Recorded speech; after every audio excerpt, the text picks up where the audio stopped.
안녕하세요. 농촌진흥청 농촌지원국 농업인 안전팀의 최동필 연구사입니다. 2024년 1월 27일부터 중대재해처벌 등에 관한 법률, 약칭 중대재해처벌법이 5명 이상이라는 모든 사업장에 적용되었습니다.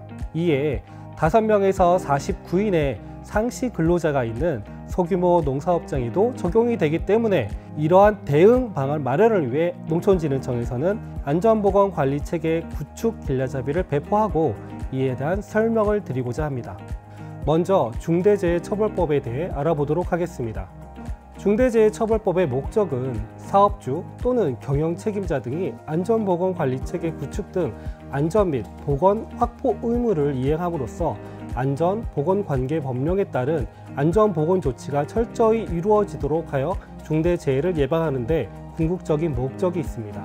이때 중대재해란 산업안전보건법 제2조 제1호에 따른 산업재해 중 첫 번째, 사망자가 1명 이상 발생되는 경우, 두 번째, 동일한 사고로 6개월 이상 치료가 필요한 부상자가 2명 이상 발생되는 경우, 세 번째, 동일한 유해 요인의 직업성 질병자가 1년 이내에 3명 이상 발생하는 경우입니다. 그럼 안전보건 확보 의무 대상은 누구를 말할까요? 중대재해처벌법에서는 사업주 또는 경영책임자 등의 의무를 부과하고 있습니다.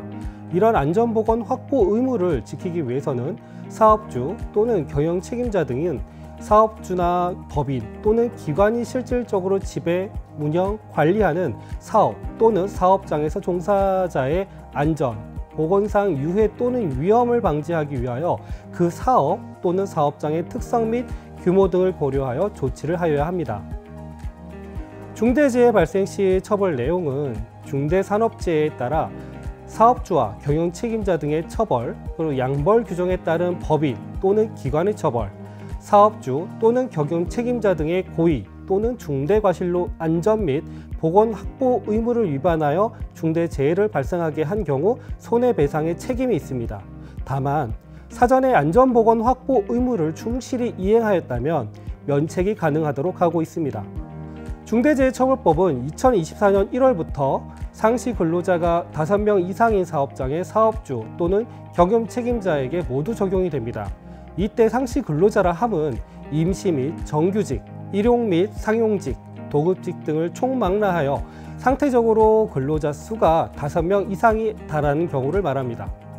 상시 근로자 수 산출 방법은 사용 근로자 연 인원수의 사용 일수를 나눠서 구하고 있습니다. 첫 번째 예로 중대산업재해가 2024년 9월 15일에 발생하였다면 그로부터 한 달 이전 동안 가동 일수가 20일 동안이고 이 기간 동안 사용 근로자의 인원이 132명인 경우 상시 근로자 수는 6.6명으로 상시 근로자 5명 이상이 적용이 되기 때문에 중대재해처벌법의 대상이 됩니다. 또 다른 예로서 일시적으로 근로자 수를 적게 사용하는 경우입니다. 가동 일수가 15일은 5명의 일을 하고 5일은 3인이 일한 경우 상시 근로자 수를 계산하면 4.5인이 되어 5인 미만 사업장이 되지만 일별로 근로자 수를 파악하였을 때 법 적용 기준에 미달한 일수가 2분의 1 미만인 경우로 상시 근로자 수 5인 이상이 적용되기 때문에 중대재해처벌법의 대상이 됩니다. 세 번째 예는 일시적으로 많게 사용하는 경우입니다. 가동일수 15일은 3인이 일을 하고 5일은 12인이 일한 경우 상시 근로자 수를 계산하면 5.25인이 되어 5명 이상 사업장이지만 일별로 근로자 수를 파악하였을 때 법 적용 기준에 미달한 일수가 2분의 1 이상인 경우로 상시 근로자 5인 미만이 적용이 됩니다. 그러면 농업 분야의 산업재해 현황에 대해서 알아보도록 하겠습니다. 2022년 산재보험에 가입한 농업 근로자 중 재해자는 682명, 사망자는 12명으로 매년 재해 및 사망사고가 높은 수준으로 발생하고 있으며 2021년 농산업 근로자의 산업재해 유형을 보면 떨어짐이 가장 많고 넘어짐, 끼임 등 신체 상해가 많이 발생하였습니다.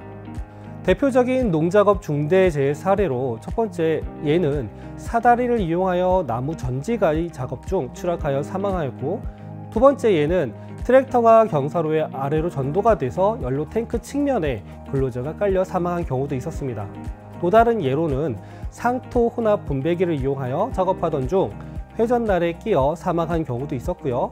네 번째 예로는 양돈 농사업장에서 정화조 내부 청소 작업 중 황화수소에 중독이 되어 사망한 사례 등도 있었습니다.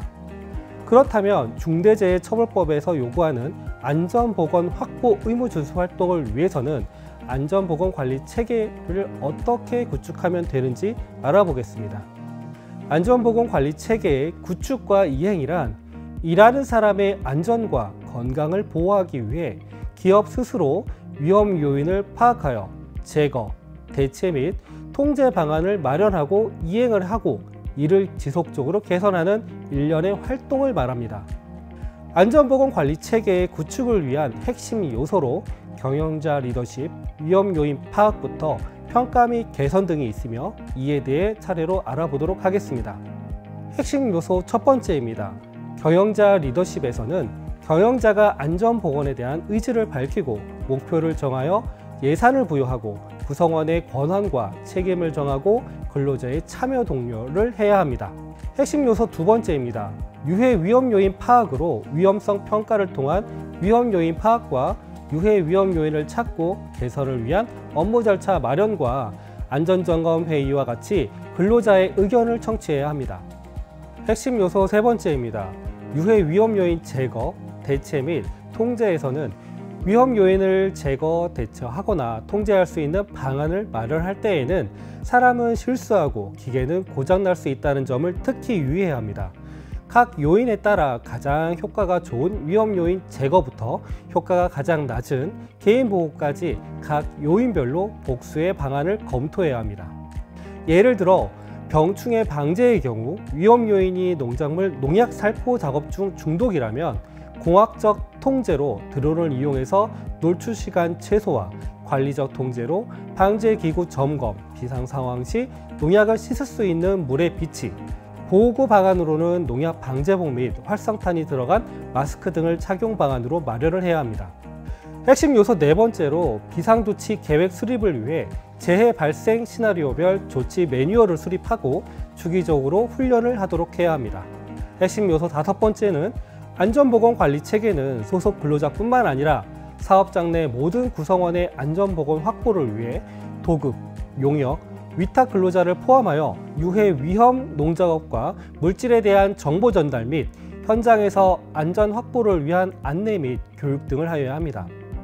마지막 핵심 요소로 지금까지 준비된 안전보건관리 체계가 제대로 운영되고 농사업장과 근로자에게 체득되게 하기 위해서는 평가와 개선이 지속되어야 합니다. 안전보건 목표 설정 및 관리와 평가 점검을 통해 발견된 문제점의 주기적 검토 및 개선을 단기별 1회 이상 반드시 하도록 하여야 합니다. 마무리로 농촌진흥청에서는 중대재해처벌법 시행에 따른 대응으로 50인 미만의 소규모 농사업장의 안전보건관리 체계 구축을 돕기 위한 길라잡이를 제작, 배포하였으니 많은 활용을 부탁드립니다. 또한 농촌진흥청은 농업인 안전 365 홈페이지를 운영하고 있으며 각종 농작업 안전지침, 교육자료 및 사고 사례 등을 구축, 수록하였으니 안전보건관리 체계 구축 시 많은 도움이 되실 겁니다. 이제는 50인 미만의 소규모 농사업장도 반드시 안전보건 확보 의무 준수 활동이 필요합니다. 슬기롭게 대처하여 일하는 사람의 안전과 건강을 보호하도록 해야 합니다. 감사합니다.